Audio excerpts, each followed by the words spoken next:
Welcome back, audience. Just to catch up to speed, I went to my new mother base. We are now Diamond Dogs. I'm gonna explore this place a little bit. Then I'm gonna do a mission. Boss.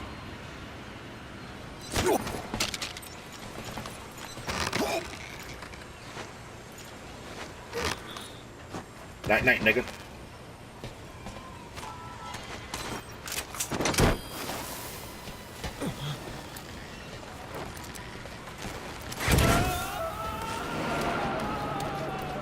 Fly, fly like an eagle.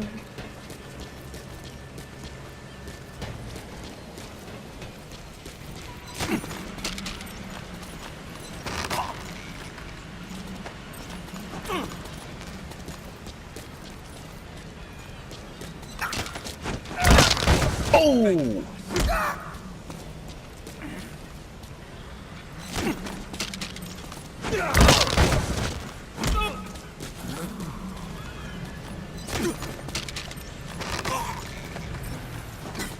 Thank you, boss.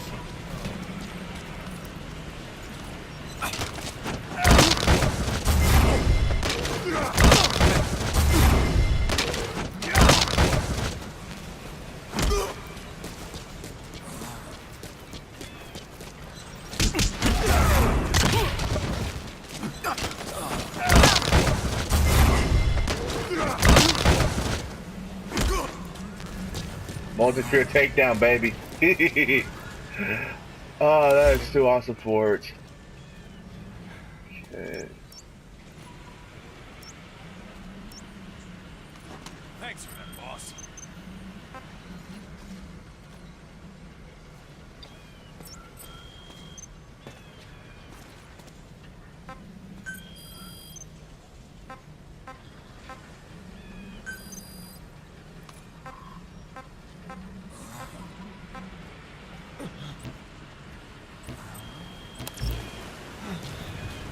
Boss, let's practice your CQC. Begin by grabbing him. Thanks for that, boss. Okay. Thanks for that, boss. Once you grab someone, you're free to do as you like. Interrogate him, Thank you, knock boss. him out, kill him. Thank you. Scratch that last one further. Go ahead and knock him out. It's an honor, boss. Good. Extract the staff member.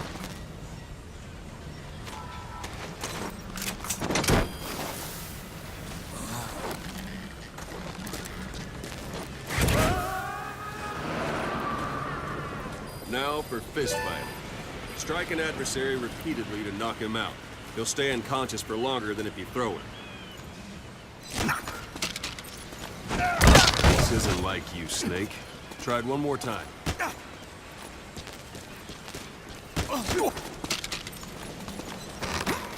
Thank you, boss. Punches. What's the matter? Give it another try.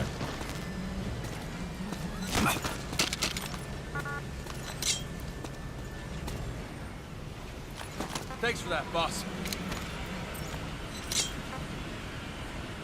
Talk.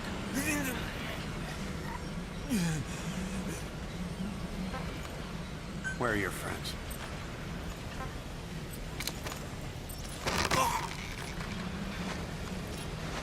Not quite.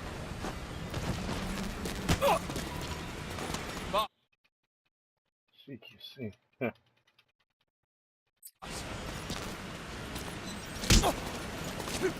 Thanks for that, boss. Thanks for that,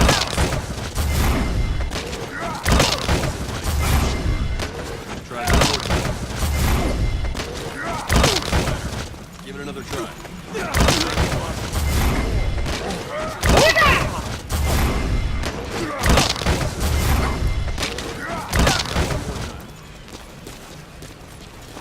Thanks for that, boss. Thank you. Don't pull any punches. Go on and extract it. Thank you, boss.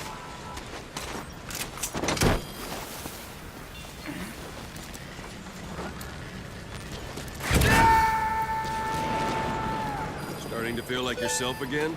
The rest will fall into place with some time in the field. Go ahead and call the chopper from your eye drone.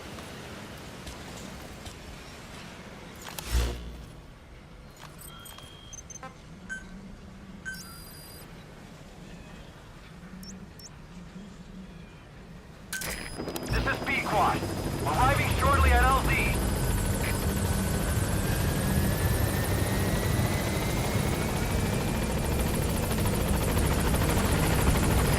This is B squad. On station at LZ.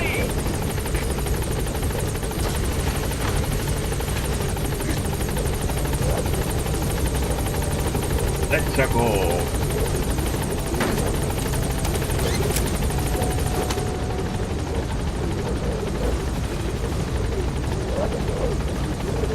Gaining altitude.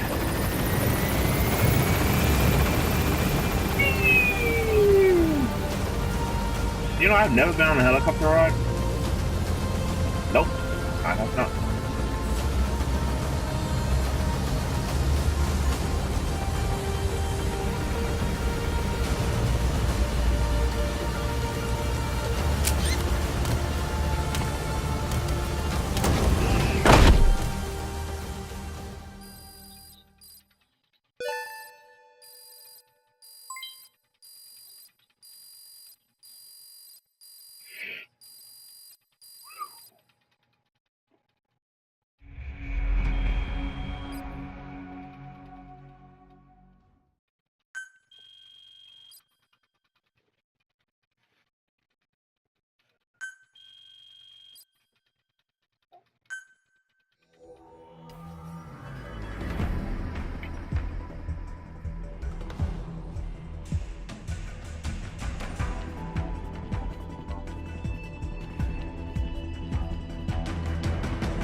Cool.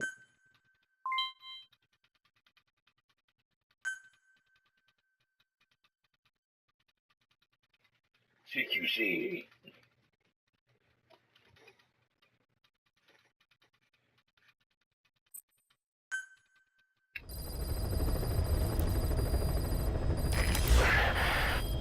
Boss, I know you haven't been back long, but I've prepared a list of missions for you. Open your iDroid.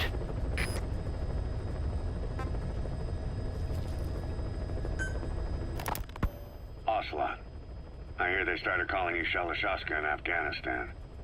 What's that about? You know the term Sharashka? It's slang for a suspicious, hastily thrown together organization. The word became associated with a type of forced labor facility in the Soviet Gulag system. OKB scientists and engineers who'd been convicted of crimes were sent to a Sharashka for forced R&D. The Sharashkas were supervised by Lavrenti Beria of the NKVD, the secret police, under the official name 4th Special Department. Forced research? That's not very different from what we do here. Diamond Dogs is different. Everyone here believes in you. Regardless of where they came from or why they're here, they revere you. And they're fighting because it was their choice. And if it wasn't, they'd leave? Who knows? That's our reality here, whether it's real or not. If there's another truth, I don't want to know it. All that matters is that's the concept that's taken shape in their heads. The traces of a group ideology, our superstructure, to put it in Marxist terms. All right. Go on. Right. So anyway, at some point the enemy started calling me Sharashka. This was after the war in Afghanistan broke out. While I was keeping an eye on you in that hospital, I was also heading up interrogations here. The men I broke gave up their comrades and families, everything they wanted to protect them most. No real cause for it. I just let myself get caught up in the old Russian pride. And suddenly I received the honor of becoming Special Interrogation Advisor to the forced labor camps. But the more men I interrogated, the more people saw me as just that, the interrogator. It helped cover my real objective of keeping you safe. You went that far for me? Far enough to keep you alive. I ended up being pretty well known among the Afghan guerrillas. Some of them would have seen me on the battlefield. And that's how I got the second half of the name. Shashka. It's a sword, a type of saber from the Caucasus. Russian dragoons and Cossacks carried them into battle. Now, the Russian Empire had a general by the name of Fyodor Arturovich Keller. His bravery earned him the nickname Russia's Greatest Shashka. Someone must have known about that. Because somewhere along the line, Shashka got stuck on the end of Sharashka. The guerrillas were using the name amongst themselves, and by the time I got to hearing about it, pronunciation had wound up as Shalashashka. So, half Gulag, half Hero's sword. It was a perfect fit. But you see how rumors and ideas about people can get out of hand fast. Once you create a character and put it out there in public mind, it warps and twists with every baseless rumor. And before you know it, all people see are phantoms. In my case, it works out just fine. I'm plenty used to working under aliases.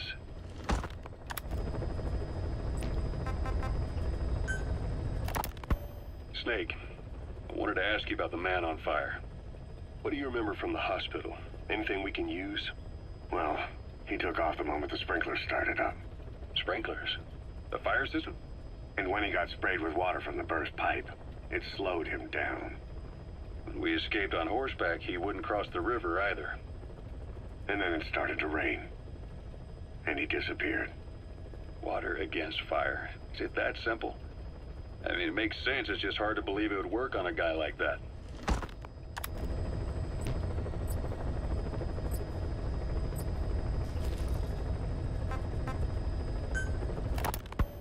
So SALT II still hasn't gone into effect. That treaty was drawn up to limit not just the size of the U.S. and Soviet Union's nuclear arsenals, but also their delivery systems. The whole deal. Just when we thought all those years of negotiations had paid off, somebody decides to invade Afghanistan. The timing couldn't have been worse. The president was in the middle of the SALT II talks back then. You mean while you were busy trying to stop Peace Walker? I heard. President Ford was meeting with the General Secretary in Vladivostok. In his absence, the political brass in America detected what they didn't realize was false nuclear launch data from Peace Walker, and were on the verge of ordering a retaliatory nuclear strike. Coleman's big idea? Humans are incapable of destroying themselves. Turns out he never knew what humans are capable of. If that AI, I mean, the boss, hadn't found a way to stop the fake data transmission, they probably would have gone ahead with the launch. Deterrence was revealed as the pipe dream it was. All thanks to you. And her. The U.S.-Soviet talks looked set to fall through. What happened in Nicaragua no doubt helped trigger a change of heart. But in the end... The times define the politics. When you've grabbed their tail, they turn and bite your hand. I first met you 20 years ago now. The place was Selenouyarsk in the Soviet Union. We were enemies. I was with the GRU. You were still fighting for America. 1964. Operation Snake Eater. Its objective? The assassination of the legendary soldier known as the Boss. When you returned home successful, they awarded you the title Big Boss. Your CO, Zero, sought to carry on the boss's will by covertly establishing his own organization. You knew the original members from Operation Snake Eater. From America, there was David O, or as he was to you, Major Zero. Donald Anderson, aka Sigint. Dr. Clark, who went by paramedic during the operation. And the fourth, you. From China, there was Eva. And me, Ocelot, from the Soviet Union. 6 in total. To us, government notions of friend and foe were meaningless. Okay, folks, I'm gonna stop right here because I'm out of time. Please be sure to like, share, comment, subscribe for more Metal Gear Solid 5: The Phantom Pain.